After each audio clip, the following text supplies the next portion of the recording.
کاتەتان باش لە کۆی مەڵبەندی پێکەوەژیان و ژنە سالارەکانەوە پێتان دەگەین. ئەم شەو خۆشحاڵم بە میوانداریکردنی کۆمەڵە ژنێکی بەرچاو و دیاری شاری کۆیە. بەخێر بێن. چیمان خان وەبزانم لە بواری ئافرەتان و کاری ڕێکخراوەیی کار دەکەن وانە؟ بەڵێ بۆم باسکە لەنەوە تو یەک دەستمان پێکرد ینی کە هاتینەوە لە شاخ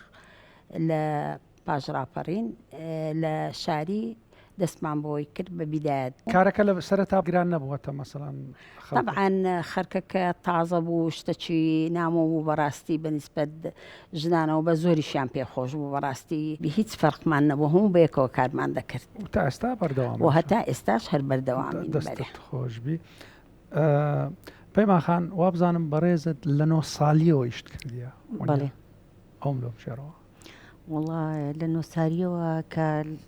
لە کارگەی معمل مافورە من تەعین بووم ئەو کاتەی تقریباً 150 کرێکاری وەکو من لە ناو کارگەکە ئیشمان دەکرد. عنی زۆر زۆر خۆش بوو لە تەمەنەکی ئەوها هەتا 2024 ئەمن دانا لە هەمان شوێن بوو؟ هەل لە هەمان شوێن مای بمەوە چەندەها ینی پلەم بڕیە. بەچ دەست پێ کرد؟ بیدایەت بە ئیشکردنی مافور، یعنی داوت غردەکردەوە یان یەکەم جاری داوەکانمان خردەکردەوە، گلۆرە و شتیوار لەمان دەکرد. دوای هەنجینی 10 ڕۆژ 15 ڕۆژی پێچ و ئەکسەر خستنیانە سەر مافورە بۆستایەکیان دادەنا، ئەمە هەتا فێر دەبووین. ئەوجا تقریباً سارێک 2 ساری پێچ و ئەوجا ئەمنیش ینی کرێکارێکیان هینابەر دەستم کە ئۆتمە ئیشکردنی مافورە تقریباً 4 سار 5 ساران ئەو حالا ڕئیس جومە بووم ئیشی مافوریم دەکرد. یەکەم نەخش بوو کرد؟ یەکەم نەخش بوو حەوزیان پێدەگۆ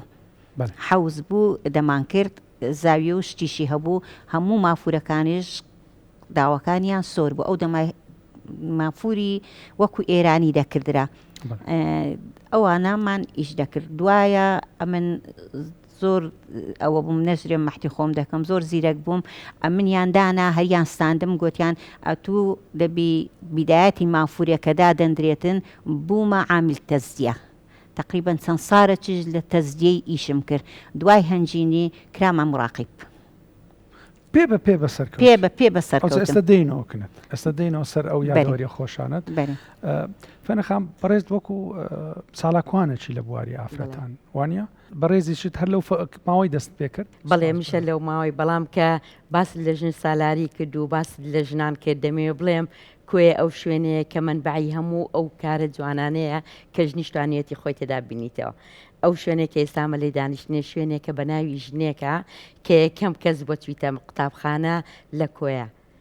منیش لەگەر هاوڕێیەکانم تەبەنیا چیمەن بە شانازیەوە، خاتو پەیمان بە شانازیەوە کە لە 9 ساڵیەوە توانوێتی پشت و قووەتی خێزانەکەی خۆی بیتن. ئێستاش ئەو کار و چالاکیانەی کە معمل مافوری کوێیەک دێتی لە ماڵی خەرکەکان لەوانەیە بە پارچە مافورێک بێتن بە نەخشێک بیما بیتن. ئەوەی کە یاچی من باسی دەکاتن بەڵێ لە 92 لە بیرمە هەمومانی کۆ کردەوە کە وەکو گەنجێکی ئەو کاتەی خوێنگەرم کە تازە هەمووی کوردایەتی لە ژیانماندا هەبووە کۆی کردینەوە وتی وەکو ڕێکخراوێک دەمانەوێت خۆمان کۆ بکەینەوە بزانین چۆن بتوانین ئێمە پشتیوان بین لە بۆ هۆشیارکردنەوەی تاچی کۆمەلگاکەی خۆمان، چۆن ئێمە بتوانین ئەو ژنانەی کە ئیشیان کردێ وەکو یاپەیمانی بتوانین بیانی نەسەروە کە ئابوووریەکی سەر بەخۆیان هەبیتن. ئەو ژنانەی کە نەیان توانێ مەکتەبەکانیان تەواو بکەن، ئەو ژنانەی کە خێزانی ئای لە ئەنفالەکان چۆن ئێمە بیانهینەوە سەر ڕێزگەیەک کە بتوان بەردەوام بن لە ژیانی خۆیان. چکە خۆتەزانی ئەو نەهامێتەی کە کورد دیبینیوێتی پێویستی بەوەی دەکرد کە ژنان خۆیان ڕێک بخەنەوە بۆی پشتیوانی پیاوان بن. یادەوەریەکی خۆشم لۆ بجەڕەوە لەگەر یاچیمان دەمەوێ برێم یاچیمان ئەو ژنەیە کار کەسێک کە باسی دەکاتن بە دەستڕەنجینی لە دروستکردنی خواردنی خۆش، یان دەستاوی خۆشە زۆر لە ڕێکخستنەوەی ماڵەکەی. ئێستا گەر بچێ ماڵەکەی ژووری میوانەکەی وا دەزانی لە شوێنێکی کە لە پوری دانیشتی، یعنی شتی وا جوانی لێیە ئەتوانی لێ پرسیاتی من تەمەنی ئەو گۆزەیە کە دادنایە، تەمەنی ئەو تەپلەکە جەهەرەی کە دادنایە، تەمەنی ئەو هەر شتێکە لە هینەکەی بیچەندە پێتەڵەیە هەمووی مارەکەی بە جوانی تەنزیم کردیا لەوانەیە یاچیمەن خۆی بە تەنیانە بی خێزانەکەشی وابیتن بەڵام دەستڕەنجینی ژنێک لە ماڵەکەی خۆی وای کردێکەوابی بۆ دەستاوی خۆش دەورەیەکمان هەبوو لەگەر خات و ئاڵای کچی دێرەکانەوە سڵاو ڕێز لە بۆی تەمەشا دەکەین فێرمان دەکاتن کە چۆن بریانی بکەین بۆ سەفرەیەک دەڕۆیشتین مەجموعگەنجێک و ئەوانیش لە گەرمان وا بە شێوەیەکی جوان فێری کردین ئێستاش هەم تامی خواردنەکەشی و هەم دەستاوی لێنانەکەی و فێرکردنەکەی دەتوانین بێ زۆر بەی گەنجەکان لە یاچیمەنی فێر بووین یاچیمەن ئەمە سوالێک لێ دەکەم دائیمەن کۆیی و یاپراغ ینی تێکەڵەن دەستە هەر سەفرەی ماڵەکە کۆی و یاپراغیان پێ وڵات جاژنی کۆی ینی حەزیان لێ بۆ لە کۆنەوە بەڕاستی ئەو ژنە حیفێ ئەو ژنانە نەمانکەوە بەسەراحەتەن کوولەکە و یعنی کودی و باینجانیان 6 چیف لێ دەردەینا ئێستا ناتوانانی بەڕاستی ئێستا ئەمەمانان ئەومان نیە لە قەدیم و وا بوویندەیانگۆ دەبی برنج و قیمەکە لە ناو ئەوەکەی دیاربی پەلکەکە ئەوها تەنک و جوانیان دەردەینا جا هەر لە قەدیمەوە حەزیشیان لێ بووە دۆڵمەە یاپراغ زیاتر بەرێ پەلکەمێویش ئەوە بەهاران بوو کە پەلکەمێ و پەیدا دەبوو ئێستا پەلکەکە زۆر گچکە بوو جایوا هەبوو ژن هەبوو بەداو دەی بەستە ینی ئەوەی دەکردەوەی زۆر گچکە بووە بەداوی پێچای تێوە و حەزیشان پێ کردێنجا سیباقیان کردێ عادەتەن هەزار ڕەحمەتی لێبی خوشکە فریشتە یعنی لۆ خۆی بە مەجلیس جێرایە و گوتی دەبایە کەم کەس لە بەرەوەی ڕەزی ئۆمەر خوسانی هیوان بوو دەیگۆ خێرا دەچوم ئەو پەلکە گچکەم دەکرد و دەم پێچاوە لە بنە پیارەی دەمناردلۆ زیرانەکان ها یەکەم کەسم ئەمن ئەو یاپراغەم لێ نایەنجال هەر لە کۆنەشەوە حەزیشان لێ بۆ دیارە شارەکەش مولائم بووە و حەزیشان لێ بۆ لۆیە دەستخۆش پەیمان خان بەڕێزیش هەر لەو بوارێت توژە مسابقە و شتانت کردی بەشدار بووی لەو پێش لە نەوتویەکەوە ئەم لە گەریاچی منوان لەو ڕێکخراوەی بوویمە لە گەریان بەس قەت یادگاریەکی یاچی منێم لە بیر ناچیتن هەشتی مارز بوو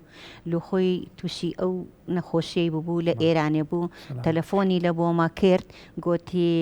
پەیمان دەبی هەمووتان بچن بەشداری بکەن وا نەکەن کە بەو ئەمن نەخۆشم و لەوێنیمە و پێوەی دیاربیتن ئاڵاخان ئەوە لەوێن دەرەیە باوەڕ کە چ خواردنێک لە دنیا هەیە بەس دروست کرابوو چ شیر نەمەنیەک هەیە هەر هەموو کرابوو لەسەر ئەو مێزانە دانرابوو تقریبا هەموو کۆیەش بەشداری کردبوو یعنی بەعام هات ئەو عالەمە ئەو نانوشیوە هەموو دەعوەتی یاچی منێ بوون قەت ئەو یادگاریم لە بیر ناچیتن ئەمە یعنی لەسەرکی دەگریان لە بۆ یاچی منێ باوەڕکە یعنی زۆرم تەئسیر بووین بۆ شتەی ینی ئەو هاشتەکانمان برندە کردەمان گۆ خوا بەس شیفای لە بۆ بنێری بێتەوە لە خوای بە زیادبی کە هاتەوەش قەت ئەو یادگاریم لە بیر ناچیتن لە یاچی منێ فێنەخان بینە سەر ئەو کەڵە ژنانەی کە ئەو ژنە سەلارانەی کە لە کۆیە بووینە دەتوانی باسییان بکەین مەسەن بە درێژایی مێژووی دوور و مێژووی نزیک زۆر باشە سپاس دەبی یەکەم کەس برم یاچی من لەبەری یاچی من کەسێکە کە توانوێتی بەردەوام بی لە ئیشەکەی خۆی کامەران هەندێک شتەیە ڵێ دەست بە ئیشەک دەکەم بەڵام مهمە ئەتوو چۆن بەردەوام دەبی تێدا خاتونم یەک لەوانە بووە هەر لە قسەکان یاچیمەنی ناوی فریشتەخانی هینە کە دەرێن فریشتەخان یەکسەر دەچینەوە بابی شعر و سیاست و پشتگیریکردن لە شعر کە باسی زەینەب خانم هێنا بە معناوی ئەو ژنەی کە یەکەم کەس کە کچێک بووە چویتە بەرخوێندن کە باز لەکوێ دەکەین یەکسەر دەرێن ئەی ژنێکمان هەبووە لەسەر دوکان دانیشتە ناویان نەسیب بووە تەبەنەمە لەکوێیە بە گەورەکانی خۆمان بەتەمەنێک دەرێن یا ئەوەش وەکو مڵکێک نەگوەکو یای عەرەبی منادات بەڵام منادات نییە وەکو دادەیە وەکو خوشکی گەورە بانگ دەکرێتن ئەوە زۆر کەسمان هەیە لەو بارانەی کە لە پێشتر وەکو ژنە سالارەکان باسییان کردیا بەڵام بابین بزانین ئێستا چمان هەیە لە بیرمان بیتن قایمقامی ژنمان هەبووە لە کۆیە کورد و عومەر لێرەوە سڵاو ڕێز مامۆستامان هەبووە کە توانوێتی بە بەردەوام مدیری مەکتەبەکەی خۆی بیتن و وابکاتن کچان لە مەکتەبێ نەگەڕێنەوە و بەردەوام بن لە خودنەکەی خۆیان کەسانێکمان هەبووە کە مدیری بەڵێ وەکو گولزارخان گولزاری شەفی قاغی ئەوە یەک لە هەر مامۆستا دێرین و مدیرەکان بۆ لێرەکانەوە سڵاو ڕێز لە بۆی مامۆستامان یان مدیرمان هەبووە کە ئاسەوار و شوێنەواری کوێیە مدیرەکە ژن بووە و مەکتەبەی کۆیەمان لەبیر نەچیتن ئەو ژنانە هەمووی تەقدیر دەکرێت بۆیە ناتوانم بڵێم 1 2 3 4 5 مهندسمان هەبووە دوایش لەوانەیە یاچی من هاوکاریم کاتن ئەو ژنی زیاتر دەناسیتن بە مڵکانەی کە هەیەی بەس دەمەوێت پێت برێم هەموو ژنەک لە کۆیە لەوانەیە جیاوازیەکی هەبیتن لەگەر شوێنەکانی دیکە چونکە لەوانەیە گەر خوندەواری ئەو شەهادەی کە جەنابەت باسی دەکەی دکتۆرای نەبیتن یان مهندس نەبیتن بەڵام هۆشیارە ژنە هۆشیارەکانمان لە کوێ وای کردیە کە کوێ بتە شاری ڕۆشنبیری کە کوێ بتە سنبولێک لە بۆ ژن سنبولێک بیتن لە بۆی کە بڵێن هەرچی شتێک لێرەکانەوە دەستی پێکردە یاعیفەتێکم هەبووە خوێندەواری نەبووە بەڵام شعری گوتیە و لە بۆیان نووسە توانویەتی پێشەنگی ژنانی دیکە بیتن ئەوانە پێشان دەداتن کە کۆیە چۆن دەتوانین بڵێن کە لە شاعری وەکو حاجی قادرمان هەبووە ژنی سەلاریشمان هەبووە کە ئیشەکانی خۆی کردە یاچی من دەتوانین ناوی ژنی دیکەمان بۆ بێ یاچی من خۆ بەڕێزت مەسەن هەلو ماوەی کە کارت کردووە لەوانەیە مەسەن زۆر ژن هەبی وەکو سەربازێکی ون خەڵکەکی زۆر جوانی پێراگەیانتە ئیشەکی زۆر گەورەی کردێ بەڵام ناوی نەبووە ڕاستە وەڵا بە سوتفا پار لە تاران بووم ژنە گوتیە تو کوردی گوتم بەری ئەم کوردم گوتی ئەم نیش کوردم گوتی خەرچی چێن دەرەی گوتم وڵا خەرچی کۆیم گوتی ئەم نیش کۆیم ئەم نیش گوتم جەنابەت چێ گوتی ئەمن دکتۆرە ئەدیب الخەطات یەکەم دکتۆری جەراحی ژنی کورد خریجەی عێراق کە لە عێراق دەرچووە بەڵام لە بەغدایە دانیشتیمە و هەتا ئێستاژ و بابیشم یەکەم کەس بووە کەوا توانیتی تەختەیتی دراوی عێراق بکاتن هی مەلیک فەیسەڵی ڕسمەکەش ئەو کردیتی و ئەویش طبعی کردیە ئەوە هەر کۆیش بەڕێکەوتیش ئەمن ئەو ژنەم دیت و ڕسمیشی لە گەرگرتین ئیدی زۆر یعنی بەڕاستی درم خۆش بوو لەبەرەوەی تا ئێستا نەمبیست بوو یەکەم دکتۆرەی ژنی جەراح کورد بی و کۆیش بی یعنی بەڕاستی بە شانازیەوە ئەویش زۆری پێخۆش بوو ئەوجا ناویم بیستە بوو لە خەزورم خەزورم کاتی خۆی باسی بابی کرد کە ئەوە دوکانی هەبووە لە بەغدایە و ئەوە کوردەکان کە چووین ینی توجار بووین عادەتەن ئیدی یەکدیان ناسیە بیست بووم لە هەفتاکانی خۆی کرد و یایداشمان هەیە نەجیبەخانی مەلای گەورە ئەویش بەرێ ئەویش هەر یەکەم کردووە کە بابی نردیتیە مەکتەبێ لەگەر کوڕان بە شانازیەوە و بەڕاستی مەجلسی زۆر خۆش بوو لە بەرەومەت یەکەراوەتیمان هەبوو مارە نەنچشمەر خەرچی و گەڕەکەی بوون ئێستا لێرە نێزی کە مارە مەلای گەورەش تێکەراوەتیمان زۆر بوو ئیدی مەجلسی زۆر خۆش بوو هەز مەجلی سەگدانیشت بە یایدایی پێمان دەگۆ یایدایە نووسینەک هەمووی دەنووسیەوە جا چ قسە کرابە چنوکتە کرابە هاوکاری هاوسەرەکانیشیان بووین لە بۆ قەزیە نیشتمانیەکە دەست خۆش بی پەیمان خاندەینەوەکەم بەڕێزت تو لە ینی لە تەمەنەکی زۆر لە ناو ئیش بووی ئەکیت بیرەوەری و شتی خۆش و شتی ناخۆشە بووە حەزم لێ بڕێک بە بیرەوەریەکانم لۆ بژێڕەوە وڵا بیرەوەریەکان چکە ئەو لەوێندەرەکە لە کاری دەستی ئیشمان دەکرد ینی زۆر مەشغول بووین ئیشەکەمان زۆر زۆر خۆش دەویست ینی مەجموعە برادەرێک بووین پێکەوە بووین وەکو درەخشان هەینی بوو شەین حەمەدەمین بوو جەمیلە واحێد بوو ئەوانە ینی باوەڕت هەبیتن جاری وا هەبوو هەتا سعات 2:30 لەوێندەرە ئیشمان دەکرد لە هەشتی بەیانی هەتا 2:30 لەوێ ئیشمان دەکرد دوای هەنجینە مەحیل ئومیە هەبوو هەتا 5 و 6 دەچوین لەوێز لە مەحیل ئومیەی دەمان خوون ئەو جاری وا هەیە ئەمە نەدەچوینەوە مارێ ئەو برادرانە هەندە خۆشەویست بووین لەگەر یەک دەچوین لە ماری یەکتر دەماینەوە یعنی زۆر زۆر یادگاریەکی خۆش بوو زۆر جاران کە لەوێندەرێ دەماینەوە ئێستا لەو ڕۆژانە شەهێن و درەخشانم دیت گوتیان پەیمان لەبیرتە ئێستا بایەک جیران بستەمارە جیرانەکی دەیکەنەوە عەشتەکی دیکە ئەمە ینی بەس برادر بووین لەوێندەرێ ینی باوەڕ کە دەچوین لەوێندەرێ دەماینەوە شەوان ئەو یادگاریانە زۆر زۆر خۆشە کە هیچ غەڵەتێکتان نەکردیە مەسەلەن لە ئیش لە ئەوەی مەسەلەن شتێک سەقەتکەن شتێکی تێکدا سەقەت کراوە ئەوە ئیشی مافووری وەکو ئەتەمینە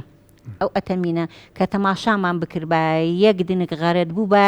دەبای هەستی دانیشین هەمووی هەروەشێنینەوە چاچیکەینەوە یەک گوڕ غەڵەت کرابە دەبای هەمووی دانیشین چاچیکەینەوە ئەودا یعنی